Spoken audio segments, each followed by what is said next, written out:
écrit les 7 péchés comme une liste de coupables. 7 mots à condamner, 7 portes à ne jamais ouvrir. Mais personne ne m'avait dit qu'un jour je les rencontrerais tous à l'intérieur de moi. J'ai connu l'orgueil quand demander cordon faisait trop mal, quand j'ai préféré avoir raison plutôt que garder quelqu'un près de moi.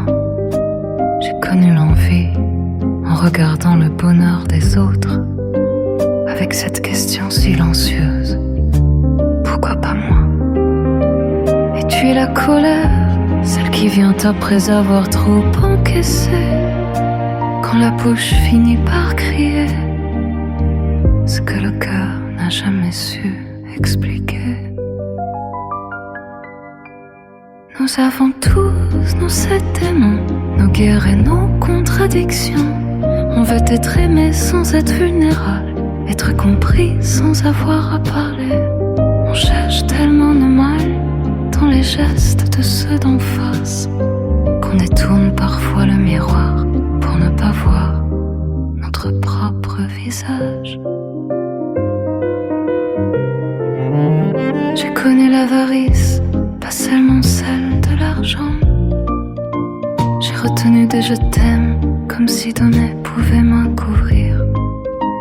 J'ai connu la luxure, ce besoin d'exister dans un regard et de confondre quelquefois être désiré avec être aimé. Puis la gourmandise, cette faim qui dépasse l'assiette. Plus d'amour, plus de preuves encore, comme si remplir l'extérieur pouvait combler le vide dedans. Et j'ai connu la paresse, pas celle d'un corps fatigué, celle qui sait qu'il faut changer, mais répond toujours demain, demain je parlerai, demain je pardonnerai, demain je vivrai. Et parfois, demain devient des années. Et si l'orgueil cachait la peur d'être humilié, si l'envie cachait un manque, si la colère cachait une douleur qui n'a jamais trouvé les mots, si l'avarice cachait la peur de perdre, si la luxure cachait le besoin de tout choisi, si la gourmandise cachait un vide, et si la paresse cachait simplement la peur d'essayer et d'échouer,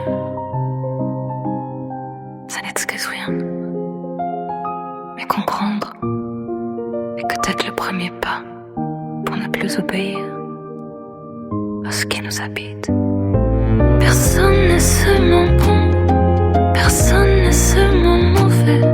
Nous sommes faits de lumière, avec des pièces gardées dans le noir. On trébuche, on envie, on désire, on retient, on explose. Puis parfois, on ose enfin se regarder. On avait parlé des 7 déchets capitaux. Je pensais qu'ils avaient le visage des mauvaises personnes. Aujourd'hui je sais, ils n'ont pas de visage, ils empruntent le nôtre.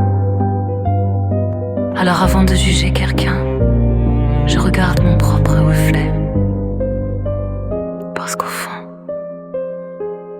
la vraie question n'est pas lequel est le pire. Et toi, lequel es-tu?